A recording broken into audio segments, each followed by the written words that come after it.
우리 3일 저녁 수요 영성 예배 오신 모든 성도님들 환영하고 축복합니다. 우리 수요 영성 예배 하면서 제가 이렇게 꿈이 하나 있어요. 기도의 제목이 있어요. 이 자리가 우리 주일 예배 오는 것처럼 꽉 차기를 하는 그런 기도의 제목들이 있습니다.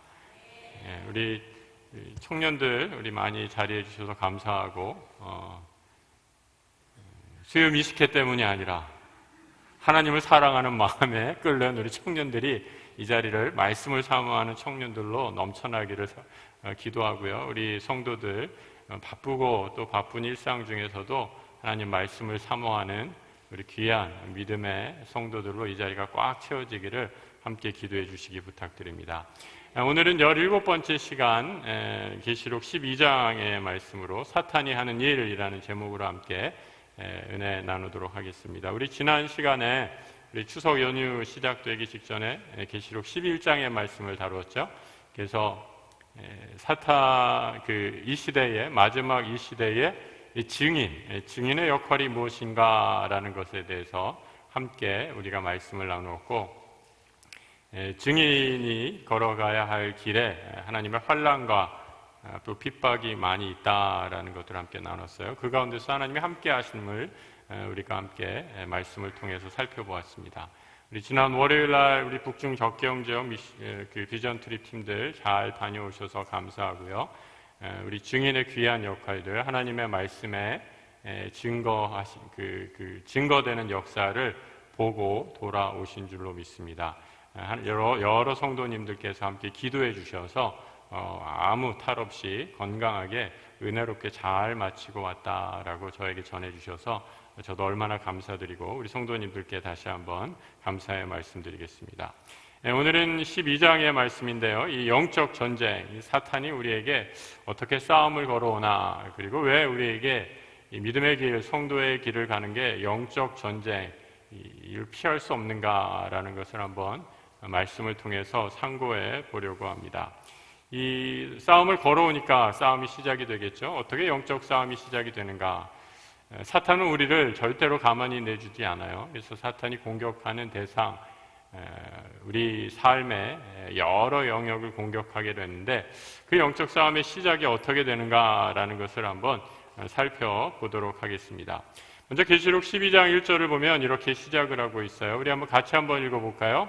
하늘에 큰 이적이 보이니 해를 옷 입은 한 여자가 있는데 그 발 아래에는 달이 있고 그 머리에는 12별의 관을 썼더라.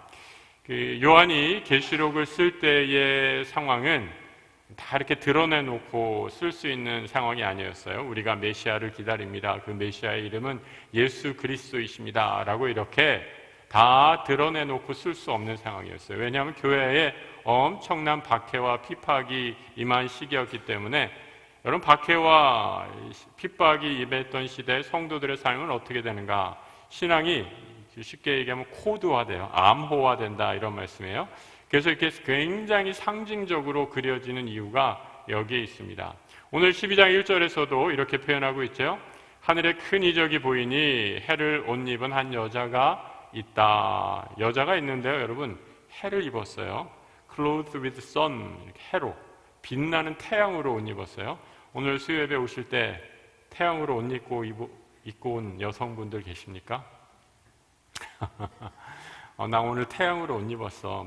여기 뒤에 보면 레떼르라고 그러나요?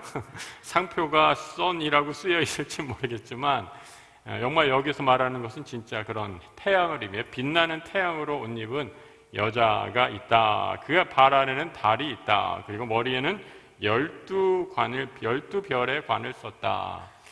문자적으로는 이 여인, 바로 예수 그리스도를 잉태하고 낳은 마리아를 상징적으로 묘사하는 그런 모습이죠.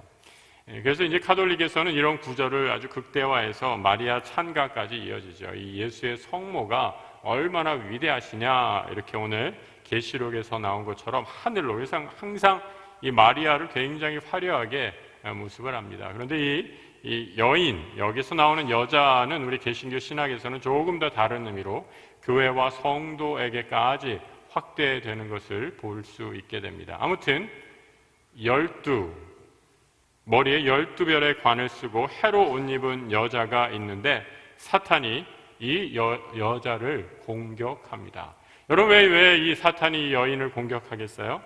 임신한 여자 아닙니까? 임신한 여자는 특별히 잘 대우해 드려야 되는 거 아니에요? 우리 지하철 탈 때 임산부석 따로 있잖아요. 그죠? 여러분 주변에 이렇게 만삭이 된 여인이 있으면 굉장히 조심스럽게 안내를 해주고 부축을 해줘도 모자를 판인데, 사탄이 왜 이 여인을 공격하는가? 왜 그러겠어요? 여러분, 왜 공격하겠습니까? 다른 이유가 아무도 없죠. 이 여인이 누구를 잉태했기 때문에? 예수 그리스도를 잉태했기 때문에 사탄은 이 여인을 공격한다라는 거죠. 자, 사탄의 공격이 이렇게 사탄이 여인을 공격하는 사탄의 모습이 이렇게 묘사가 되고 있어요. 12장 3절 같이 한번 읽어볼까요? 하늘에 또 다른 이적이 보이니 보라, 한 큰 붉은 용이 있어 머리가 7이요 뿔이 10이라. 그 여러 머리에 7 왕관이 있다. 한 큰 붉은 용, 이렇게 얘기하고 있어요. 여러분, 이 성경에 크고 붉다, 특별히 계시록에서 크고 붉은색이다라는 것은 아주 강력한 권세를 가진 그런 존재임을 묘사하고 있습니다. 사탄의 힘이 만만치 않다라는 거죠. 세상에 엄청난 권세를 가진 사탄이 예수 그리스도, 이 땅의 구원자이신 메시아를 잉태한 여인을 공격하고 있다라고 이렇게 얘기합니다. 자, 이 마귀를 어떻게 표현하고 있는가? 계시록에서 이 마귀에 대한, 어떻게 보면 성경에서 나오는 마귀에 대한 여러 정의 중에 제일 정확한 정의가 계시록에 등장을 합니다. 12장 9절에 이렇게 나와 있죠. 한번 같이 또 읽어봅니다. 큰 용이 내쫓기니 옛뱀 곧 마귀라고도 하고 사탄이라고도 하며 온 천하를 꿰는 자가 그가 땅으로 내쫓기니 그의 사자들도 그와 함께 내쫓기니라.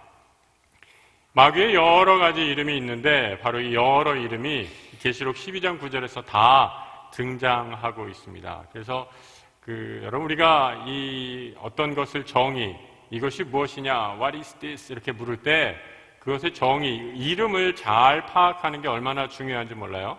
그런데 이 계시록에서는 사탄의 이름, 이 메시아를 잉태한 여인을 죽이고자 하는 악한 영의 이름을 이렇게 기록을 하고 있어요. 큰 용이 내쫓기니 처음에 옛 뱀이다라고 이렇게 얘기하고 있어요. 이 옛 뱀, 여러분, 이 옛 뱀은 어디에 나온 뱀이었어요? 그렇죠. 창세기 3장에 아담과 하와를 유혹할 때 최초의 인류를 타락으로 이끈 사탄이 뱀의 모습으로 나타났기 때문에 이곳에서 바로 옛 뱀이다라고 이렇게 묘사하고 있습니다.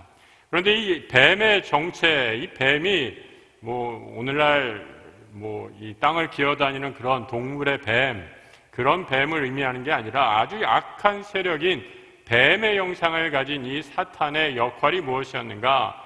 바로 인간을 속이고 거짓을 일삼는 악한 영적인 세력이 바로 뱀이었다. 그것이 바로 최초의 인간 아담과 하와를 죄로 빠뜨린 악의 세력 사탄의 모습이었다라고 이렇게 얘기합니다. 요한복음에서 예수님이 이렇게 이 거짓을 일삼는 악한 뱀의 모습 사탄을 이렇게 말해주고 있죠. 같이 한번 읽어봅니다. 너희는 너희 아비 마귀에게서 났으니 너희 아비의 욕심대로 너희도 행하고자 하느니라. 그는 처음부터 살인한 자요 진리가 그 속에 없으므로 진리에 서지 못하고 거짓을 말할 때마다 제 것으로 말하나니 이는 그가 거짓말쟁이요 거짓의 아비가 되었습니다. 예수님이 어떻게 사탄을 말하고 있는가? 사탄은 거짓의 아비다라는 거예요. 입을 열 때마다 거짓이 제 것이다라는 거예요. 그래서 여러분, 우리 성도들은요, 거짓말하면 안 돼요. 그죠? 내가 거짓말하면 사탄의 영이 내 안에 나를 조종할 수 있기 때문이다라는 거죠. 예전에 우리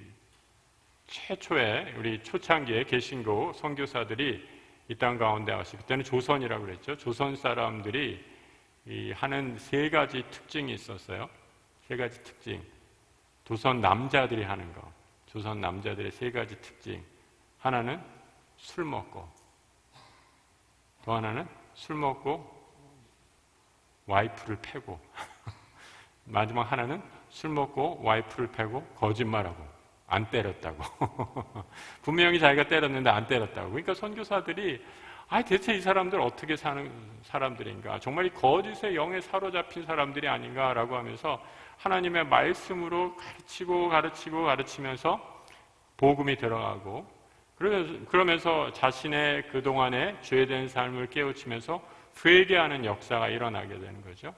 여러분, 거짓의 영에 사로잡히면 내가 거짓말을 하고 있는데도 거짓말을 하고 있다고 못 느낄 정도로 아주 강한 사탄의 세력, 사탄의 거짓의 영에 사로잡히게 된다라는 거죠.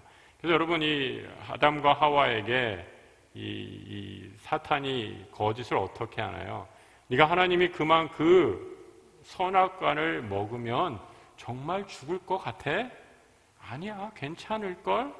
내가 죽을까? 뭐 이렇게 굉장히 하나님의 말씀을, 하나님은 분명히 내가 저 동산에 있는 선악과를 먹으면 정령 죽으리라 이렇게 말했는데, 사탄은 뭐라고 얘기해? 이걸 살짝 꼬아서 정말 죽겠니? 죽을까 하노라, 뭐 이렇게 말을 바꾸어서 거짓의 영으로 인간을 유혹하는 사탄의 모습이 드러나게 되죠. 그래서 여러분, 이 유혹의 심에 잘 이기고 말씀으로 대처하는 거짓의 목소리에 승리하는 우리의 성도들의 삶이 되어야 합니다. 그래서 여러분, 이 사탄은요, 끊임없이 우리에게 거짓의 목소리를 불어 넣어주죠. 어떤 거짓의 음성인가? 여러분, 사탄은 눈에 보이는 실체라기보다는 영적인 실체여서 우리의 생각과 우리의 언어와 우리의 마음을 지배하고자 합니다. 어떤 거짓을 집어넣는가? 너는 가치 없는 존재다. 너는 무가치한 인간이다. 라는 생각, 그런 거짓을 끊임없이 우리에게 집어넣는 그런 거짓을 일삼는 존재죠. 하나님이 우리 한 사람 한 사람을 얼마나 소중하게 생각하시고 우리를 위해 그분 예수 그리스도를 우리를 위해 구원자로 보내주셨잖아요. 그런데 이 사실을 망각하게 하고 너는 쓸모없는 존재야, 너는 인간으로서 가치가 없어 라는 끊임없는 거짓을 속삭이게 함으로 우리의 내면을, 하나님의 형상을 다 파괴시켜버리는 일을 오늘도 아주 열심히 하고 있다라는 겁니다. 이 거짓의 목소리에 속지 않는 오늘 이 밤에 오신 우리 모든 성도들 되시길 축복합니다. 두 번째로는 마귀라는 이름을 갖고 있어요. 마귀, 이 데블이라는 말인데, 이 데블이라는 말의 이 헬라어로는 디아볼로스라는 말이죠. 이 디아볼로스라는 말은 원래 히브리 말에 반대, 해방꾼, 대항하는 자라는 뜻을 가진 히브리 말이에요.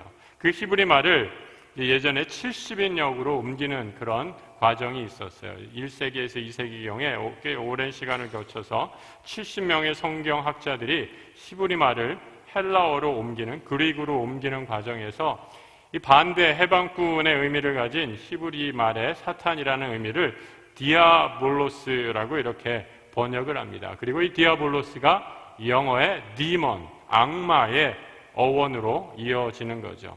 그래서 이 사탄은요, 회방꾼이에요. 무엇을 하려고 그러면 늘 방해하고 딴지 걸고 하나님과 우리 사이에 길을 막는 그런 방해꾼이 사탄, 악마의 잡이다라는 거죠. 그러니까 여러분, 우리가 이 성경에서 예수님이 십자가의 길을 가려고 할 때, 그리고 예수님이 그 마지막 골고다의 길을 가려고 할 때 베드로가 이렇게 말리잖아요.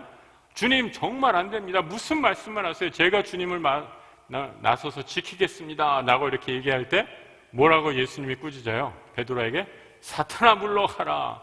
베드로가 얼마나 깜짝 놀랐겠어요? 자기 보고 사탄이라고 얘기하니까. 그때 사탄아라고 이렇게 얘기하는 게 바로 이 디아볼로스라는 의미죠. 하나님의 길을 가는데, 주님의 거룩하신 사명의 길을 걸어가는데 방해하는 영적인 세력, 그것은 모든 세력들이 바로 디아블로스, 사탄의 역할을 하는 것이다라는 거죠. 그래서 여러분, 때로는 가장 가까운 사람들이 우리 가족, 우리 믿음의 형제자매들, 우리 친지들이 하나님 앞에 길을 가는 방해꾼이 될 수 있어요. 영적 싸움에서 제일 힘든 게 가족 간의 일들 아니에요? 그래서 여러분, 가족의 일을 위해서, 가족의 구원을 위해서 기도해야 한다라는 이유가 여기 있습니다. 이번 추석 때 한 집사님이 문자를 보내오셨는데, 믿지 않는 가정이 오랫동안 기도했는데 하나님께로 돌아와서 이제 제사를 더 이상 드리지 않고 감사의 예배드리게 됐다라고 하면서 감격의 기도의 제목들 함께 나눠주신 기억이 있는데, 그럼 얼마나 기쁘고 은혜스러운 일입니까? 우리가 하나님 앞에 나아갈 때 함께 기도하고 함께 연합해서 힘을 맞서서 사탄과 싸워야 되는데, 이 가족 안에 특별히 믿음의 형제자매들끼리 믿음에 있어서, 신앙에 있어서 갈라지게 되면 사탄과의 전쟁에서 효과적인 전쟁을 할 수 없게 된다라는 거죠. 그래서 사탄은 끊임없이 우리를 하나님께로 나아가는 것을 방해한다라는 거예요.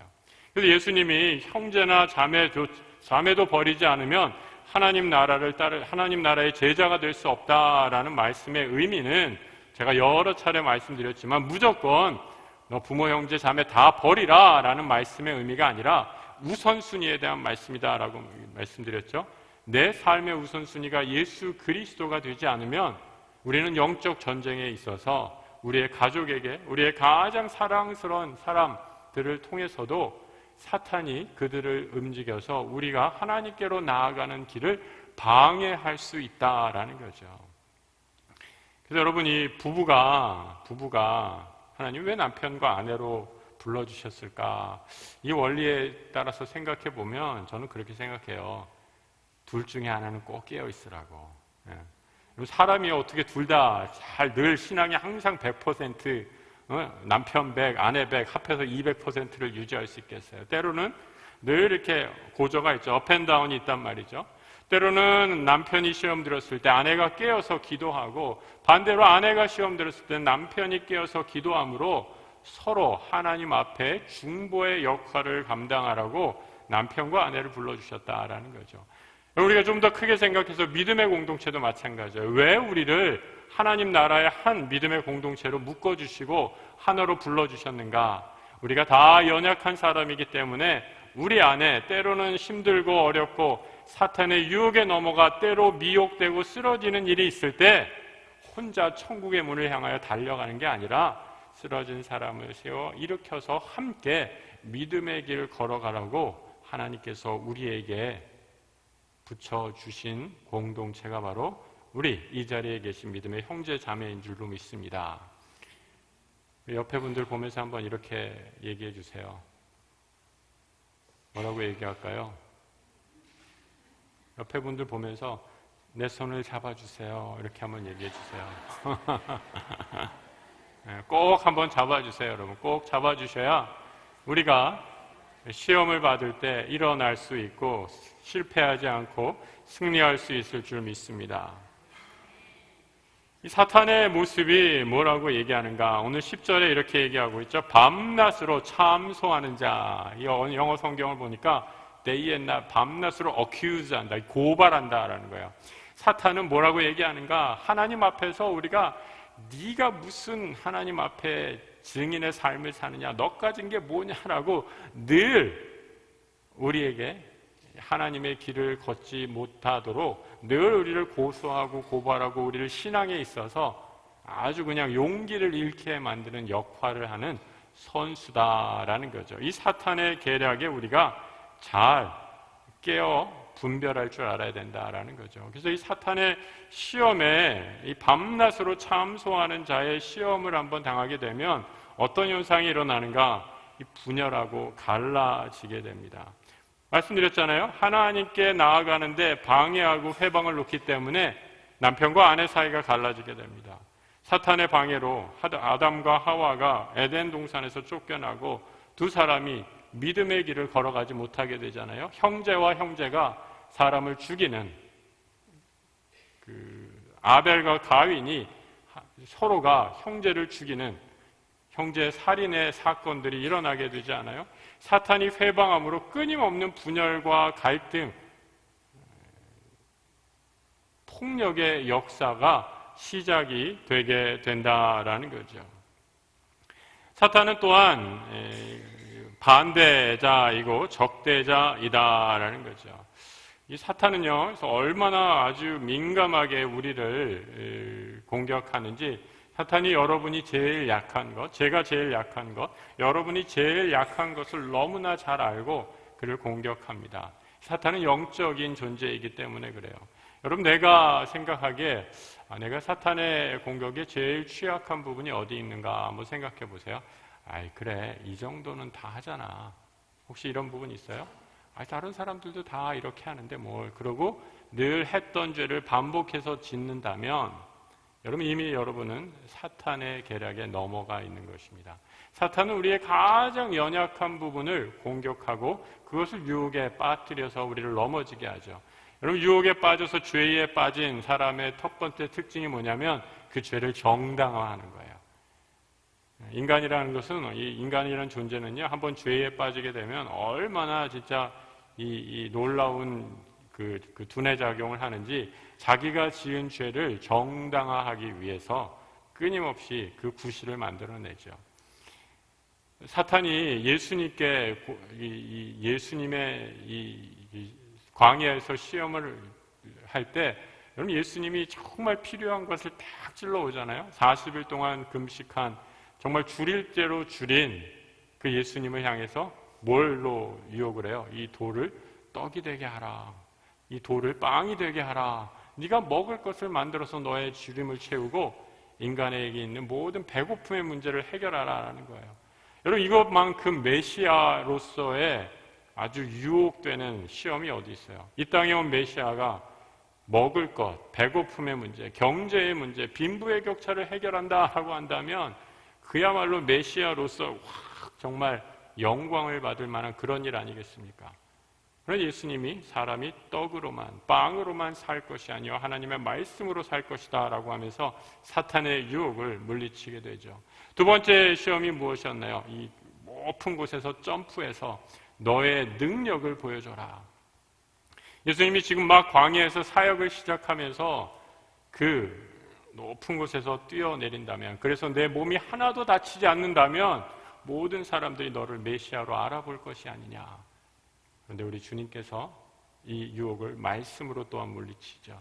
마지막으로 천하 모든 영광을 다 보여주면서 내게 엎드려 절하라 라고 이렇게 유혹하는데, 예수님이 오직 하나님께만 경배할 것을 사탄에게 말씀으로 선포하시고 물리치게 되죠. 그래서 여러분, 사탄은 여러분이 생각하는 나의 가장 연약한 영적인 취약 부분을 집요하게 공격해 올 것입니다. 그래서 여러분, 어떻게 해야 돼요? 훈련해야 돼요. 영적으로 무장하셔야 돼요. 내가 연약한 부분들을 훈련하셔야 돼요. 어떤 분은 게으름 때문에 내 신앙의 발전, 성장, 성숙을 이루기 어려운 분들이 있을 것입니다. 그러면 여러분, 아침에 일찍 일어나서 하나님과의 귀한 시간들, 교제의 시간들을 마련해보는 훈련, 노력들이 필요합니다. 게으름에 빠지면 결코 하나님께 나아가는 믿음의 성장을 이룰 수 없기 때문이죠. 그 밖에도 여러 가지 내가 생각하는 나의 연약한 부분이 있을 거예요. 사탄이 그 부분을 절대로 놓지 않을 것입니다. 하나님께 오늘 이 밤 결단하시고, 하나님, 내가 하나님 앞에 새로운 믿음의 영적 싸움에서 승리하길 원합니다. 하나님, 성령으로 도와주십시오. 사탄을 이기고 선포하고 나아가는 승리하시는 오늘 이 밤이 되시기를 축복합니다. 마귀의 공격 대상은 첫 번째로 예수 그리스도였다라고 이렇게 말씀을 드렸어요. 이 여자가 아이를 베어 해산하게 되매 아파서 애를 쓰며 부르짖었다라고 이렇게 얘기하죠. 여러분, 해산의 고통은 다 얼마나 아주 큰 고통 가운데 하나입니까? 4절을 이어서 보니까 이런 말이 있어요. 용이 해산할 아이 앞에서 아이를 삼키려고 입을 벌리고 있다라는 거예요. 그러니까 이 용, 사탄이 예수 그리스도가 나을 때 이 용을 삼키려고 입을 벌리고 있었다라는 말, 이 문짝을 해도 뭐 마리아가 애를 낳자마자 너를 예수님을 잡아먹을 것이다 이런 의미라기보다는 상징적인 표현이에요. 여러분, 예수님 시대에 왕이 누구였어요? 헤롯 왕이었죠. 헤롯 왕이 그 당시에 예수님이 태어날 때 메시아가 이 베들레헴에서 나을 것입니다 라는 동방박사의 예언을 받고, 예언을 듣고 어떻게 되나? 긴장하게 되죠. 그래서 자신의 왕이, 자신의 권자가 흔들릴 것을 두려워하면서 베들레헴에 아주 끔찍한 명령을 내리죠. 어떤 명령을 내립니까? 2살 이하의 모든 아이들을 다 죽여버려라 라는 그런 무시무시한 명령을 내리지 않습니까? 바로 그 사건을 상징적으로 묘사하는 거예요. 사탄은 세상 권세 잡은 헤롯이라는 사람을 통해서 세상에 있는 모든 아이를 다 잡아먹을 정도로 이 땅에 탄생할 그리스도를 죽이려는 계략을 서슴지 않았다라는 거죠. 그런데 여러분, 어떻게 했습니까? 하나님께서 이 아이를 지키시고 그리스도가 탄생하게 됩니다.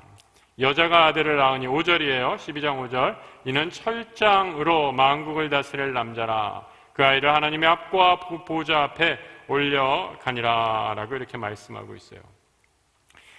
하나님의 아들, 이 아이 메시아가 탄생하는데 철장으로 만국을 다스릴 아이다 라고 이렇게 얘기하고 있어요. 왜 이런 구절을 썼는가? 철장으로 만국을 다스릴 남자다.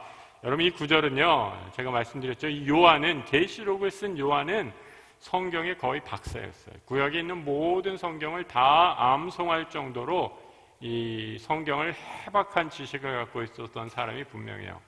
이것은 어디를 생각하면서 쓴 것인가? 시편 2편 9절에 메시아에 대한 예언을 생각하면서 이 구절을 쓴 거예요. 시편 2편 9절 같이 한번 읽어볼까요? 내가 철장으로 그들을 깨뜨리며 질그릇같이 부수리라 하시도다. 바로 철장으로 그들을 깨뜨려 사탄의 머리를 깨뜨리시고 이 땅의 구원자로 오신 예수 그리스도의 탄생을 분명히 확신하면서 이 구절을 묘사하고 있다라는 거죠. 또한 이어서 하늘에 천상의 전쟁이 벌어지는 것을 묘사를 하고 있어요. 이 사탄이 하늘에 있는 천군 천사들과 전쟁을 하게 됩니다. 제가 거기다 이 타이포가 하나 났는데요. 루시퍼와 마귀의 전쟁 이렇게 돼 있는데 그 하단 부분에 루시퍼가 아니라 루시퍼를 지우시고 미가엘 이렇게 쓰세요. 잘못 나온 거예요. 미가엘과 마귀의 전쟁이죠. 사탄의 전쟁이죠. 미가엘이라는 천군 천사장과 이 사탄이 하늘에서 천상에서도 전쟁을 벌이게 됩니다. 그런데 이 전쟁에서 어떻게 되는가? 당연히 천군 천사 이 미가엘이 승리를 하게 되지요. 하나님의 구원, 능력, 또 나라, 그리스도의 권세가 나타났으니 우리 형제들을 참소하던 자, 곧 우리 앞에서 밤낮 참소하는 자가 쫓겨나게 되었다라는 겁니다. 하늘에서 이제는 사탄이 발붙일 곳이 없어졌다라고 이렇게 말하고 있습니다. 그래서 여러분, 이 사탄은요, 천상에서 제일 처음에는 이 땅에 오신 그리스도를 죽이려고 온갖 악한 거짓과 술수, 모략을 꾸렸다면 천상에서 또한 미가엘과의 전쟁에서 싸움에서 패하게 되죠. 그 전쟁에서도 패해서 이제 이 땅으로 쫓겨나게 되면서 이제는 좀 더 만만한 상대를 찾게 됩니다. 이길 수 없는 상대와의 싸움을 벌이고 이제 이길 만한 상대와의 전쟁을 벌이게 되죠. 그 이길 만한 상대와의 전쟁이 바로 처음으로 선택한 사탄의 전쟁의 상대가 이 땅의 교회입니다. 뒷장에 보면 계시록 12장 12절과 13절의 말씀 나와 있는데 뭐라고 되어 있는가 이렇게 기록이 되고 있죠. 같이 한번 읽어볼까요? 그러므로 하늘과 그 가운데 거하는 자들은 즐거워하라. 그러나 땅과 바다는 화 있을진저 이는 마귀가 자기의 때가 얼마 남지 않은 줄을 알므로 크게 분내어 너희에게 내려갔음이라 하더라. 용이 자기가 땅으로 내쫓긴 것을 보고 남자를 낳은 여자를 박해하는지라. 남자를 낳은 여자를 박해하는지라 라고 이렇게 말씀드렸어요. 그래서 여러분 이 부분에서 아까 제가 말씀드렸던 우리 카톨릭 천주교랑 우리 개신교의 성경 해석이 약간 좀 다른 것을 보게 됩니다. 카톨릭에서는 이 남자가 낳은 여자를 이렇게 마리아의 국한에서만 생각을 하는데, 우리는 이 부분을 문맥을 쭉 통해서 보면 이 남자가 낳은 여자라는 것은 이 땅에 있는 모든 성도, 교회를 지칭하는 말이구나라는 것을 어렵지 않게 유추할 수 있죠.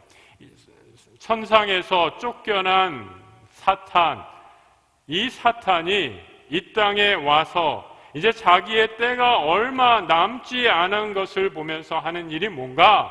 바로 남자를 낳은 여자를 박해하는 것이다라는 거죠. 여러분, 우리 성경은 우리 성도를, 이 땅의 교회를 그리스도의 신부로 묘사하고 있습니다. 그리스도의 신부예요. 그래서 교회는 항상 여성성으로 묘사가 되죠. 교회는, 처치는 he가 아니라 그래서 그냥 she예요.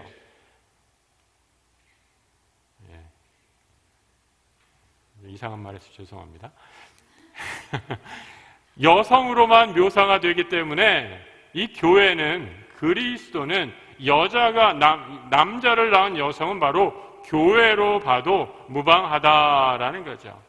사탄이 이 땅에, 하늘에서 쫓겨난 사탄이 이 땅에 내려와 남자를 낳은 여자, 이 땅의 교회와 성도를 핍박하게 되니까 어떻게 되는가? 그 여자가 도망가게 되죠. 12장 6절입니다. 같이 한번 읽어볼까요? 그 여자가 광야로 도망하며 거기서 1260일 동안 그를 양육하기 위하여 하나님께서 예비하신 곳에 있더라.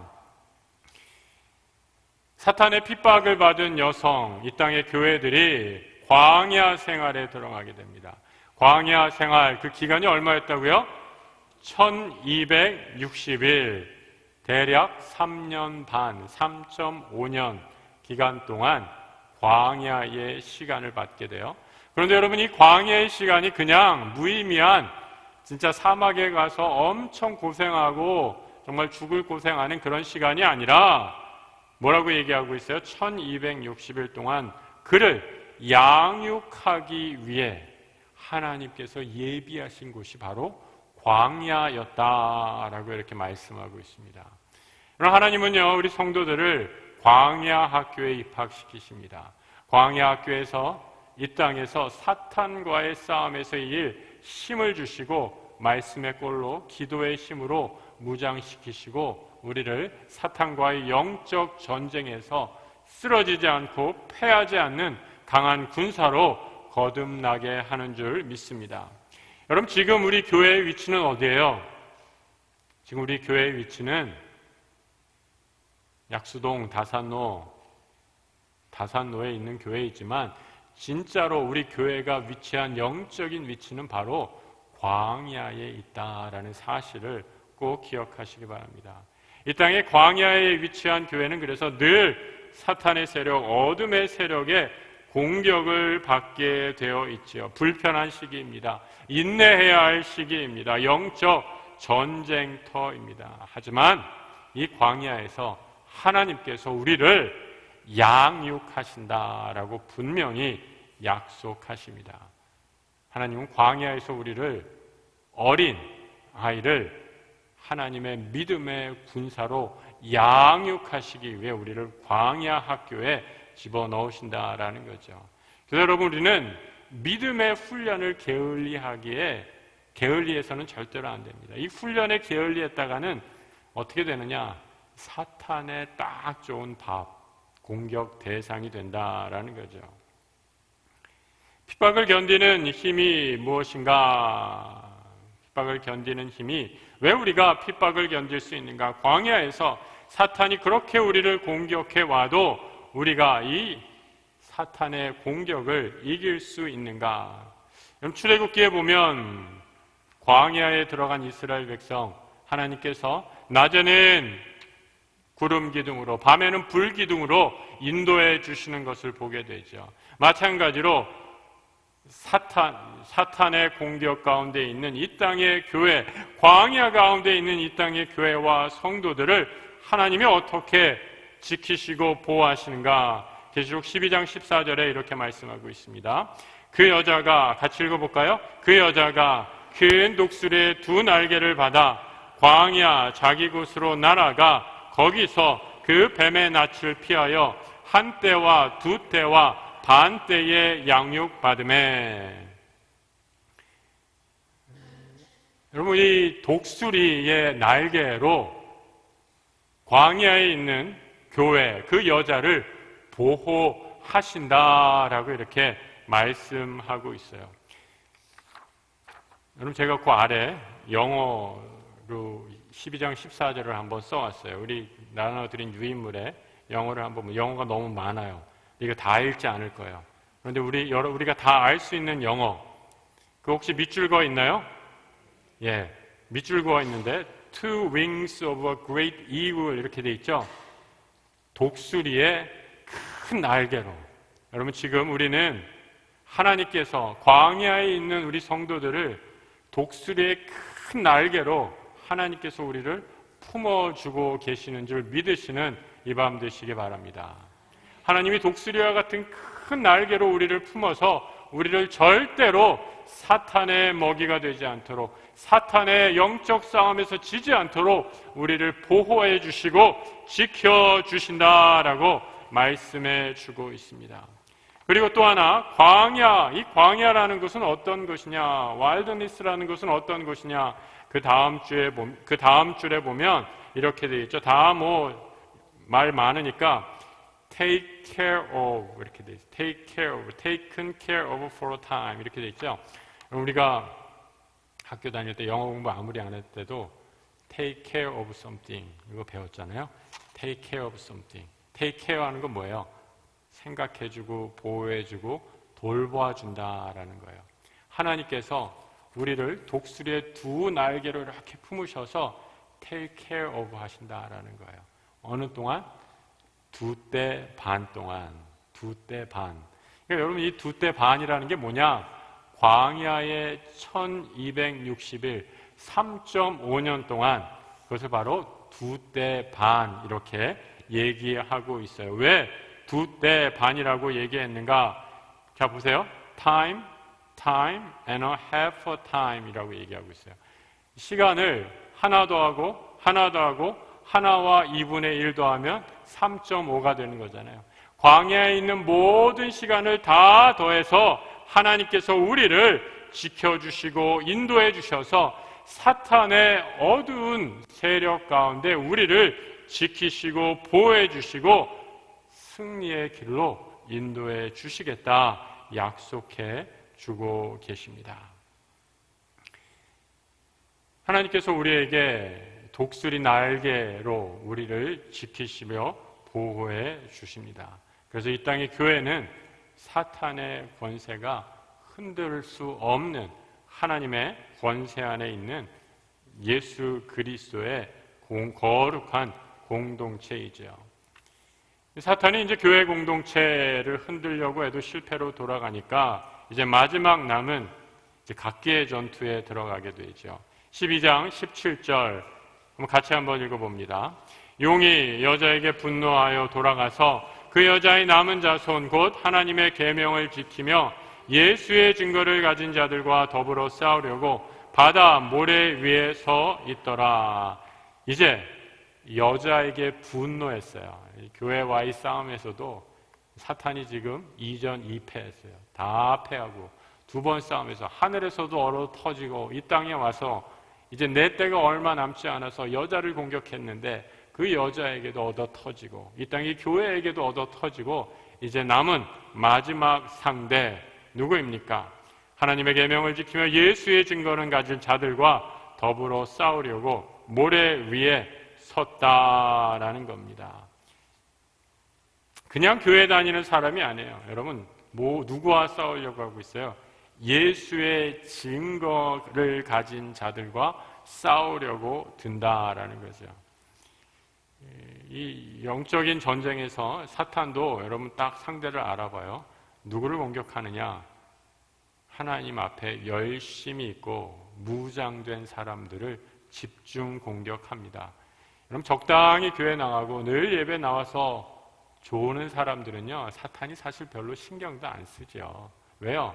그냥 가만히 놔두면 그냥 점점 더 나빠지니까. 근데 사탄이 공격하는 대상은 어떤 사람인가? 오합지졸이 아니라 그리스도의 정예 군사, 하나님의 말씀으로 무장한 그리스도인들을 사탄이 집중 공격한다라고 이렇게 얘기합니다. 그 사탄이 공격하는 모습이 굉장히 이미지가 아주 그래픽한 언어로 아주 그림으로 그려지듯이 이렇게 묘사를 하고 있어요. 15절, 16절을 한번 같이 보죠. 여자의 뒤에서 뱀이 그 입으로 물을 강같이 토하여 여자를 물에 떠내려 가게 하되 땅이 여자를 도와 그 입을 벌려 용의 입에서 토한 강물을 삼켰다라고 이렇게 얘기합니다. 뱀이 입에서 물을 토했어요. 그래서 성도를 익사시키려고 했다라는 겁니다. 이 뱀의 능력이 아주 대단하죠. 이게 굉장히 상징적인 표현이죠. 뱀이 이 땅에 사는 성도들, 예수의 증인들을 입을 벌려서 그 토한 입에 다 쓸려 내려가도록 그렇게 이 땅의 성도들을 공격한다라는 거죠. 그때 어떤 일이 일어납니까? 그 뱀이 토한 물을 땅이 그 입을 벌려, 땅이 여자를 도와 그 입을 벌려 용의 입에서 토한 강물을 또 다 삼켜버렸다라는 거죠. 하나님의 초자연적인 개입을 상징적으로 묘사해주고 있습니다. 사탄이 그 입에서 아무리 끔찍한 고난과 환난, 마치 우리 힘으로 아무것도 할 수 없는 홍수와 강물로 쓸려보내려고 우리에게 고통의 시간을 안겨준다 할지라도 하나님께서 땅을 가르시기까지 해서 우리를 구원해 주시고 인도해 주시고 생명으로 인도해 주신다라는 거죠. 최후의 승리, 성도에게 고난은 있으나 최후의 승리, 성도에게 패배는 절대로 없음을 가르쳐주는 대목입니다. 그래서 여러분, 이 사탄의 모든 공격이 다 패하게 됩니다. 마지막으로 이 영적 전쟁에서 사탄과의 이 무시무시한 사탄의 힘, 그 악한 세력, 거짓의 세력에 우리에게 필요한 무기를 계시록에서 요한은 이렇게 가르쳐주고 있습니다. 계시록 12장 11절인데요. 같이 한번 읽어보죠.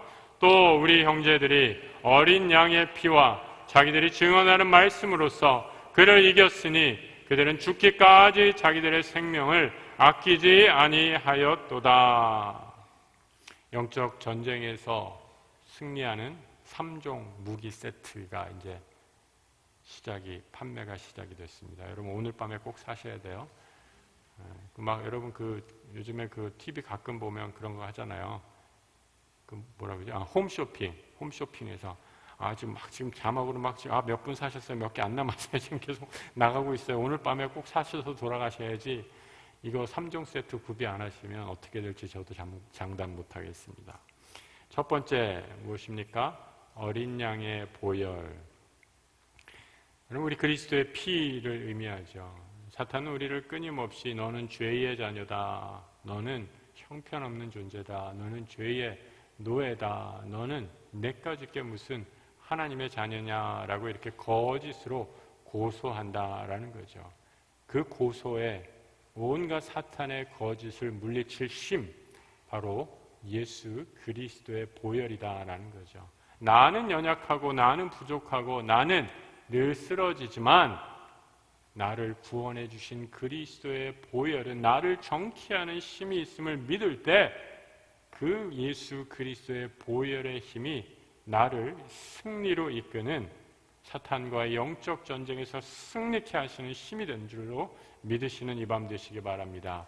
바로 그리스도의 보혈이 우리 가운데 있기 때문입니다. 마귀가 두려워하는 것, 유일한 것, 바로 그리스도의 보혈입니다. 그래서 사도 바울은 내가 십자가 외에는 다른 것을 자랑하지 않겠다라고 말한 이유도 여기에 있는 거죠. 그리스도의 보혈이 우리의 유일한 자랑이심을 믿고 그 그리스도의 보혈로 사탄과의 전쟁에서 승리하셔야 합니다. 두 번째, 하나님의 말씀이죠. 이 말씀을 뭐라고 표현하고 있는가? 그냥 말씀이 아니라 이렇게 얘기하고 있어요. 자기들이 증언하는 말씀으로 승리했다라고 이렇게 얘기합니다. 사탄의 공격에 맞서서 어린 양의 피와 자기들의 증언하는 말씀이에요. 여러분, 자기들이 증언하는 말씀, 이 말씀이 남의 것이 아니다라는 거예요. 여러분, 컨닝한 사람과 공부해서 제대로 한 사람의 특징은 뭐예요? 컨닝한 사람은 똑같이 시험 보면 컨닝했기 때문에 똑같은 답을 쓸 수 없죠. 왜? 남의 거 보고 베꼈으니까. 그런데 자기가 공부해서 자기가 제대로 성적을 얻은 사람은 시험이 다시 시험을 봐도 똑같은 결과가 나오게 돼 있죠. 무슨 말이에요? 말씀, 하나님의 말씀이 증언하는 말씀이다라는 것은 이 말씀이 남의 것, 누구의 것, 나에게 전해진 저 사람의 것이 아니라 이 말씀을 내게 소화해서 내 것으로 만들었다라는 말씀입니다. 내 입에는 달고 배에는 쓰지만 이제는 이 말씀을 내가 소화시켜서 이 말씀이 내 삶의 힘이 되고 영적인 피가 되고 살이 됨을 고백하며 이 말씀을 증거하게 될 때 이 말씀이 능력이 있다라는 거죠. 여러분, 말씀이 증언이 될 때 이 말씀의 생명력이 일어나게 됩니다. 이 말씀이 전파될 때 이 말씀의 은혜와 힘이 더 넘치게 되죠. 누가복음 10장을 보면 예수님이 70명의 제자들을 파송을 하죠. 70명의 제자들이 파송을 해서 그 말씀을 증언하게 하고 돌아오게 합니다. 그때 이 증언한 제자들, 증언한 말씀을 들을 때 어떠한 일이 일어나게 되는가? 이렇게 선교 보고를 하죠. 70인이 기뻐하며 돌아와 이르되 주여, 주의 이름이면 귀신들도 우리에게 항복하더이다. 예수께서 이르시되, 제가 제일 좋아하는 구절 가운데 하나요. 사탄이 하늘로부터 번개같이 떨어지는 것을 내가 보았노라. 그럼 얼마나 귀한 말씀입니까? 주 예수의 생명의 말씀이 증언이 될 때, 그리고 그들이 돌아와 우리가 하나님의 말씀을 듣고 귀신들도 항복했습니다 라고 이렇게 전할 때, 그래 나도 보았다. 하늘에서 사탄이 번개처럼 떨어지더구나. 그럼 얼마나 놀라운 은혜의 말씀, 능력의 말씀입니까? 이 말씀의 역사가 우리 믿음의 삶 가운데, 우리 믿음의 공동체 가운데 일어나기를 축복합니다. 그런 말씀이 증거가 될 때 우리 침체된 영이 회복이 됩니다. 말씀이 증거되고 전파될 때 하나님 나라가 확장되기 때문입니다. 여러분, 하나님 나라가 확장된다라는 것은 무슨 의미예요? 마귀의 나라가 축소되고 줄어든다라는 거예요. 그래서 여러분, 교회는 어떤 일이 있어도 선교를 게을리하지 않아서는 안 된다라는 거죠. 선교를 소홀히 하면 누가 제일 좋아하느냐? 누가 제일 좋아하는 거예요? 마귀가 제일 좋아하는 거예요. 마귀가. 하나님의 말씀이 증거되고 하나님의 말씀을 통해 이 땅에 하나님 나라가 확장되는 역사가 바로 사탄이 하늘로부터 번개같이 떨어지는 역사임을 믿고 우리의 말씀, 하나님의 말씀, 주의 말씀을 전하고 증언하는 이 자리에 모이신 우리 모든 성도들 되시기를 다시 한번 축복합니다. 마지막으로 또 하나, 세 번째, 영적 전쟁에서 꼭 필요한 무기, 뭐라고 얘기하고 있어요? 목숨을 건 충성이다 라고 얘기합니다. 이 마지막 때의 사람들, 죽기까지 자기의 생명을 아끼지 아니하였도다라는 거예요. 죽기까지. 여러분, 왜 목숨을 걸고 싸웠을까요? 제가 말씀드려서 처음 시작할 때, 여러분, 이 전쟁은 제가 이미 얘기했네요. 이것은 영적 전쟁이기 때문에요. 스피리추얼 스포츠가 아니라, 영적 스포츠가 아니라 영적 전쟁, 스피리추얼 워예요. 여러분, 신앙을 스피리추얼 스포츠로 생각하면, 영적인 스포츠로 생각하면, 이번에 하다가 좀 안 됐네. 그래, 다음에 하면 또 하면 되지 뭐. 올해 하다가 안 됐네. 내년이 또 있는데 뭘.